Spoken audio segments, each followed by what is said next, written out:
Méthode du Saint Sacré.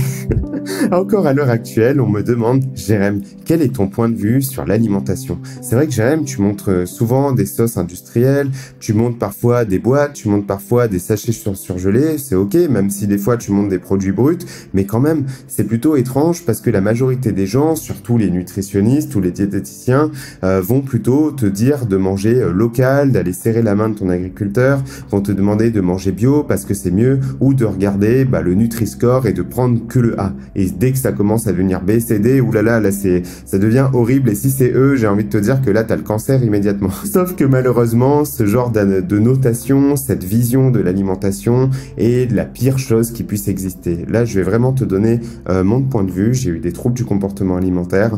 On m'a toujours dit que j'avais du poids à perdre ou qu'il fallait que je sois plus fort, tu vois, que quand j'étais en cas d'anorexie, c'est voilà, tu vois, je suis le petit mec chétif. Il faut que je m'affirme un peu en tant qu'homme. Et quand j'ai pris du poids, on me disait même que je serais un bon videur de boîte de nuit. Enfin, t'imagines les images qu'on peut te mettre en tête quand t'es enfant, et c'est forcément ce qui te crée une relation un peu étrange déjà vis-à-vis de l'alimentation, et d'autant plus quand on va te dire que tu dois nécessairement et absolument finir ton assiette pour te lever de table parce qu'il y a des gens qui meurent de faim. Donc tu te retrouves toi parce que t'es un petit peu gourmand à te faire une assiette qui est plus grosse que ta tête, et après tu te retrouves à devoir subir et à devoir finir ton assiette. C'est pas grave, dans tous les cas, c'est une éducation qu'on nous donne, qu'on a transmis à nos propres parents. Peut-être que toi-même, tu as cette vision de l'alimentation, et j'aimerais maintenant porter ton attention vers quelque chose d'autre. J'aimerais pour que tu puisses accepter l'imparfait. J'aimerais que tu puisses accepter que finalement, on peut revoir tout ce qu'on nous a enseigné en se disant que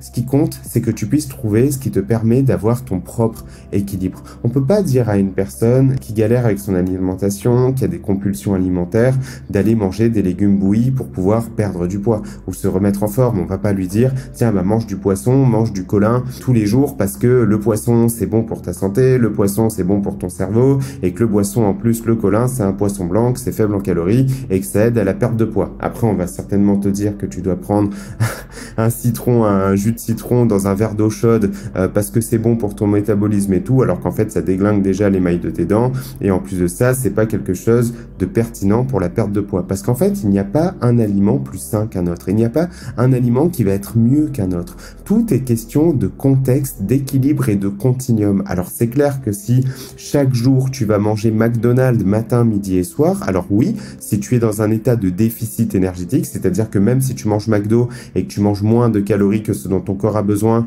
il y a une étude claire sur le sujet qui démontre que bien sûr que la personne peut perdre du poids, sauf que ton objectif n'est pas nécessairement de perdre du poids. Tu veux perdre de la graisse, ça c'est une évidence, mais tu veux aussi tonifier ton corps, l'améliorer, augmenter ton métabolisme, faire en sorte d'améliorer tes marqueurs de santé, tes niveaux d'énergie. C'est là où finalement, il y aura le spectre totalement opposé à ça, où on va te dire que si tu veux faire ça, tu dois manger des amandes parce que les amandes sont bien pour ton système cardiovasculaire, c'est des bons acides gras. On va te dire que c'est aussi une source de protéines, que c'est le meilleur snack que tu puisses consommer. Après, on va te demander de manger des fruits, on va te demander de manger des légumes, on va te dire de bouger toujours plus et de manger toujours moins. Sauf que voilà, une fois de plus, on va suivre ces grands préceptes, mais malheureusement, on va se retrouver après dans un repas de famille, on va se retrouver dans un moment de fête, ou tout simplement dans un petit moment d'adversité où on aura passé une journée un peu plus dure que d'habitude. On va devoir dealer avec nous-mêmes et se dire, ok, non, j'ai des objectifs, j'ai des valeurs, je veux être une personne saine, je veux perdre du poids, sauf que là, j'ai clairement pas envie de ça. J'ai pas envie de manger nécessairement cette poignée d'amandes, donc j'ai envie de manger un chocolat parce que on va tellement te dire que tu n'as pas le droit de manger ça, et c'est comme un enfant, quand tu le prives de quelque chose qu'il apprécie, il fait tout, et tout son possible pour pouvoir avoir ce qu'il désire, en fait. C'est le manque, la frustration vient créer finalement le manque à combler et le désir à pouvoir assouvir. Donc, le tout, en réalité, c'est de se dire qu'il y a peut-être un continuum et un équilibre, plutôt que de chercher à passer du noir total en se disant mon alimentation, elle est mauvaise, elle est nulle, dans tous les cas, j'ai pris du poids, et qu'on a la pression potentielle, soit la pression sociale, soit la pression d'un événement. Donc la pression sociale, ça peut être les gens autour de toi qui te regardent un peu bizarrement, qui commencent à te faire des remarques parce que peut-être que tu as pris du poids, ou peut-être que dès que tu vas te resservir un peu, tu sens que tu as honte et t'es pas tout à fait au clair avec toi-même parce que tu as peur de te faire juger, mais quelque part t'en as envie. tu peux avoir la preuve de l'été qui va potentiellement arriver, ou d'un événement comme un mariage, peut-être une invitation, ou le fait d'aller rencontrer ton équipe au travail et de te voir, toi qui as été en télétravail pendant plusieurs mois, d'exposer ton corps et te dire mince, qu'est-ce qu'ils vont penser de moi? Alors déjà, vis-à-vis de ça, je vais te demander de prendre juste le temps de te poser et de te dire que c'est ok en fait. Tu es ce que tu es et il n'y a aucun problème. En fait, c'est juste que tu te sens mal parce qu'il y a un décalage entre la personne que tu es mentalement et le reflet que tu as dans le miroir. Mais partir dans un truc extrême, à te dire que ça y est, je dois aller vers le saint sacré pour atteindre mon objectif, coûte que coûte, quoi qu'il arrive, dans tous les cas, te poussera à l'inaction. Tu as déjà essayé certainement par le passé et tu sais ce qu'il en est. Toutes les personnes qui vont chercher à faire les choses de la meilleure façon qui soit vont finir par se planter à un moment donné. Le tout, c'est de se servir de ce qu'on appelle l'innovation. L'innovation, donc par le passé, j'étais designer et l'innovation en fait n'est que l'amélioration de l'existant. C'est-à-dire que quand on te dit tu n'as pas inventé la poudre à canon, peut-être que tu n'as pas inventé la poudre à canon, mais une fois qu'on a inventé la poudre à canon, on a pu ensuite créer des armes, créer après des armes nucléaires, etc., etc. Alors j'ai pas tout le process en cours, mais en gros la poudre à canon est née déjà du moment où on a découvert qu'on pouvait faire du feu. Donc quand on a vu qu'on pouvait faire du feu, après on a vu qu'on pouvait faire des explosions. C'est comme ça aujourd'hui qu'on est capable d'envoyer des fusées sur la Lune. C'est pas une personne qui a juste regardé le ciel et qui a dit ok, voilà le plan pour envoyer une fusée sur la Lune. C'est on a fait quelque chose de petit, quelque chose qui n'a pas fonctionné et on l'a amélioré au fil du temps. Donc toi, ton seul objectif, c'est d'améliorer la personne que tu es, de ne pas chercher à tout de suite aller sur la Lune sans avoir commencé à investiguer, à te dire ok, qu'est-ce que c'est que le feu, comment faire pour générer du feu, parce que quand tu regardes une fusée, pour la propulser vers le ciel, il faut générer énormément énormément de feu, énormément d'énergie pour pouvoir impulser cette fusée, pour la propulser à travers des milliards de kilomètres/heure pour qu'elle puisse décoller. Donc c'est un petit peu ton projet. Ton projet, c'est d'aller sur la Lune et d'être en mesure de pouvoir atteindre l'objectif. Sauf que l'objectif, comme je l'explique bien souvent, c'est pas d'atteindre la Lune. L'objectif, ça va être d'aller au-delà de ça, en fait. L'objectif, c'est de comprendre, il faut que tu puisses viser quelque chose. Donc, viser un certain nombre de kilos peut-être, viser un poids dans lequel tu te sentais bien par le passé ou un poids que tu estimes être juste pour toi. Il n'y a pas de poids idéal. Les gens qui vont te dire calcule ton poids idéal, c'est complètement absurde. Tu peux pas calculer ton poids idéal parce qu'en fait ton objectif c'est en perdant de la graisse de prendre de la masse musculaire. Alors pas pour te bodybuilder mais avoir un meilleur métabolisme et avoir un corps tonique, un corps ferme, parce que si tu te concentres uniquement sur la perte de poids, ça fera comme le font beaucoup de personnes qui perdent du poids et à un moment donné cessent leur perte de poids parce qu'elles n'arrivent pas à se reconnaître et à s'identifier. Et donc la seule façon de pouvoir perdre du poids et de le maintenir dans la durée et de continuer de s'améliorer parce que tu vas adopter un état d'esprit de croissance, c'est en cherchant à créer une relation avec son alimentation, en acceptant que par exemple, si on doit reprendre le cadre du colin, donc ce saint poisson, si ce colin tu rajoutes de la crème potentiellement et des oranges par-dessus, est-ce que ça peut pas devenir bien meilleur, tu vois? Est-ce que si tu rajoutes de la moutarde dedans avec ce colin et que tu rajoutes potentiellement des pâtes à côté, est-ce que ça vient pas rajouter du fun à tout ça? En fait, pour moi, une bonne alimentation, c'est une alimentation où on va se servir de produits entiers non transformés et on va se servir aussi du monde dans lequel on vit, c'est-à-dire on a aujourd'hui quand même la chance de pouvoir manger par plaisir et pas uniquement par nécessité et de trouver du fun, quoi. Moi, j'adore par exemple dans mes légumes rajouter de la sauce burger et je suis 100% en clair avec moi-même quand je le fais parce que de manière générale, manger juste des légumes fades et bouillis, j'apprécie pas. Par contre, pour moi, manger des légumes et je rajoute de la sauce burger ou je me fais de la crème avec ou je rajoute du fromage ou quoi, c'est pas du tout la même chose. C'est tout de suite beaucoup plus gourmand, beaucoup plus fun et ça me permet de consommer ma ration de légumes et d'en manger même beaucoup parce que ça me permet de me sentir complètement rassasié, ça me permet d'augmenter mes niveaux d'énergie, ça me permet d'apporter à mon corps suffisamment de vitamines et de minéraux et je rajoute en effet des produits qui sont industriels, peut-être des produits qui seront marqués D ou E, j'en sais rien, sur cette espèce d'étiquette à la noix qu'on vient coller sur des aliments tels que le Nutri-Score. Enfin franchement c'est un truc dont je ne tiens jamais rigueur parce que je sais que mon alimentation elle est optimale parce que je suis capable de le tenir tenir dans la durée. Et c'est là où c'est évidemment que chercher à manger parfaitement, regarde bien autour de toi. La majorité des gens qui essayent de faire ça finissent par se brûler les ailes parce qu'ils cessent absolument de le faire. C'est des gens que tu vas retrouver à pouvoir manger le plus sainement possible pendant quelques jours et d'un coup vider un demi-litre de vin ou une bouteille de vin à l'apéro, manger des chips, aller fumer, aller faire ci, aller faire ça. Donc après, on a tous nos vices et nos péchés. On a tous nos vices. C'est ok. Moi, je consomme du Coca Zéro. J'ai grandement réduit ma consommation de Coca Zéro, mais j'en consomme également. C'est quelque chose qui m'a beaucoup aidé par le passé.